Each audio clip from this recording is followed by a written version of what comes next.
in haunted school. 12th class में पढ़ रहे ऋषि के लिए आज एक बहुत बड़ा दिन था। ऋषि राजस्थान के एक छोटे से शहर से था और पिछले 2 सालों से अपने घर से दूर जयपुर में वो अपनी इंजीनियरिंग की एंट्रेंस के लिए प्रिपेयर कर रहा था।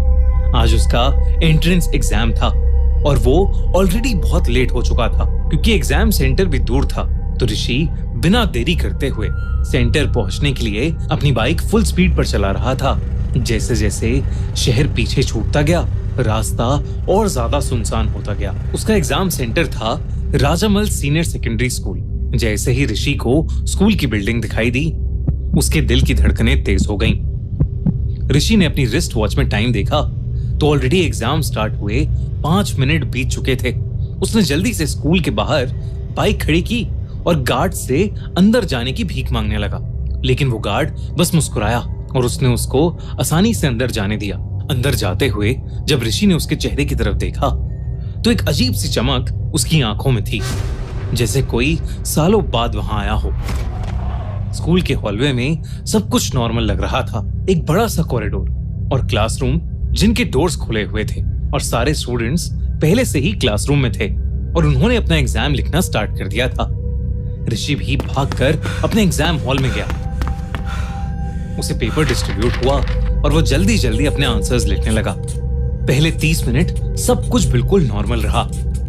ऋषि अपनी पूरी कंसंट्रेशन के साथ अपने आंसर्स लिख रहा था। अब तक वो 4 आंसर्स का जवाब दे चुका था।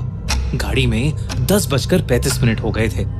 5th आंसर लिखते ही जैसे ही उसकी नजर सामने खड़ी टीचर पर गई, वो अचानक से घबरा गया क्योंकि वो टीचर उसे बड़े अजीब तरीके से घूर कर देख रही थी। पर ऋषि ने उन पर ध्यान न देते हुए वापस अपने एग्जाम पेपर पर लिखना शुरू कर दिया, लेकिन उसे कुछ बहुत अजीब दिखा।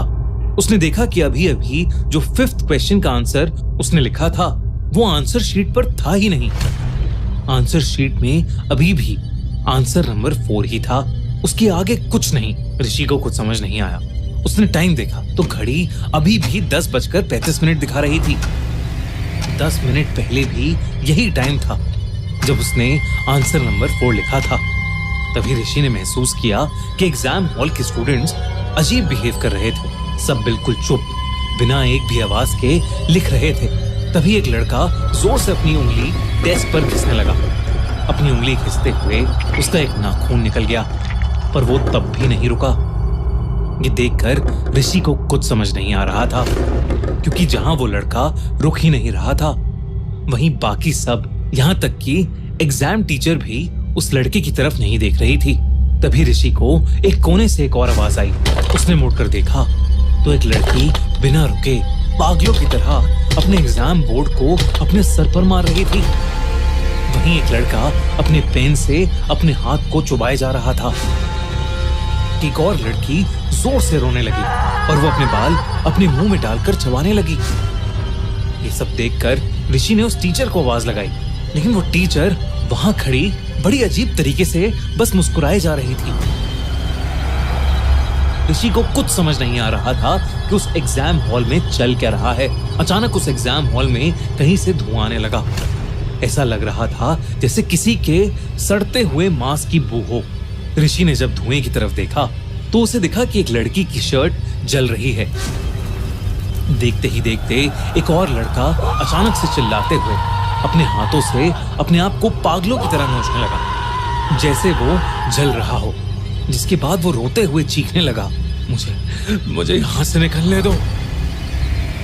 ऋषि ने देखा कि जो लड़की उसके ठीक सामने बैठी थी, उसके हाथ अपने आप लाल हो रहे थे, जैसे किसी ने उस पर तेजाब डाल दिया हो। वो टीचर जो पहले नॉर्मल थी, सब कुछ चुप होने को कहने लगी और तभी उसकी आंखें एकदम से सफेद पड़ गईं। उसने जबरदस्ती अपने हाथ से अपना मुंह चीर दिया, जैसे वो अपनी जलती हुई चमड़ी उतार रही हो। ऋषि ने जब ये सब देखा तो वो डर के मारे सुन्न पड़ गया था। उस टीचर का चेहरा कुछ ही पलों में पूरी तरह जल गया था और उसके चेहरे की हड्डियां दिख रही थीं। देखते ही देखते वहां मौजूद सारे स्टूडेंट्स ने आग पकड़ ली। सारे स्टूडेंट्स दर्द से कर्राते हुए चिल्लाने लगे। सबका शरीर जलने लगा। और देखते ही देखते वो अंगारों और धुएं में बदल गए। पूरे रूम में सिर्फ जलते हुए मांस की बदबू थी और धुआं ही धुआं। ये सब देखकर ऋषि का रोना छूट गया। वो उस एग्जाम हॉल से किसी भी तरह बाहर निकलना चाहता था, लेकिन जैसे ही वो वहां से भागने के लिए उठा, किसी ने उसका पैर पकड़ लिया। जब उसने नीचे देखा तो वहां उन सभी स्टूडेंट्स की जली हुई बॉडीज पड़ी थी और उनमें से एक हाथ में ऋषि का पैर पकड़ा हुआ था। ऋषि ने किसी तरह हिम्मत जुटाई और वो अपना पैर छुड़ा के चीखते हुए उस कमरे से बाहर भागा। जैसे ही वो बाहर निकला, ऋषि को ऐसा लगा कि उस क्लासरूम में कोई बम फूटा हो। कुछ देर बाद बेहोश ऋषि उस स्कूल के एक मेल टीचर को दिखा। वो एक बंद क्लासरूम के बाहर पड़ा था। उसे फौरन स्कूल के मेडिकल रूम में ले जाया गया। कुछ ही देर में ऋषि को होश आया और उसने उस टीचर को अपने साथ हुआ पूरा हादसा बताया। और तब उस टीचर को लगा कि ऋषि एग्जाम ना देने के लिए एक मनगढ़ंत कहानी बना रहा है। उस टीचर ने बताया कि ऋषि कभी अपने एग्जाम रूम में गया ही नहीं और जिस रूम की वो बात कर रहा है वो पिछले कई सालों से बंद पड़ा है। ऋषि को विश्वास नहीं हुआ तो वो मेडिकल रूम से निकलकर उसी रूम में वापस गया और वाकई उस क्लासरूम में सच में ताला लगा हुआ था।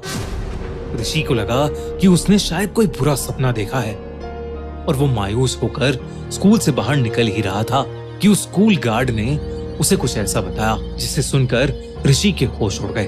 उसने बताया कि कुछ साल पहले उस स्कूल के क्लासरूम में एग्जाम चल रहा था, लेकिन किसी लड़के ने एग्जाम रोकने के लिए उस रूम में पटाखे फोड़ने का प्लान बनाया ताकि टीचर डर जाए और एग्जाम ना हो। पर उस पटाखे की वजह से क्लासरूम के पर्दों में आग लग गई और वो आग ऐसी फैली कि पूरा क्लासरूम जल के राख हो गया। करीब 10:30 बजे हुए इस एक्सीडेंट में 40 स्टूडेंट्स और एक टीचर जलकर मारे गए और तब से उस स्कूल में कई लोगों ने उनकी आत्माओं को उस रूम के अंदर देखा है। इसलिए उस रूम को हमेशा हमेशा के लिए बंद कर दिया गया है। ये सब सुनने के बाद ऋषि शॉक था, लेकिन उसे समझ आ गया था कि उसके साथ जो भी हुआ है वो कोई सपना नहीं था, बल्कि वो उस दिन शायद मौत के मुंह से बचा।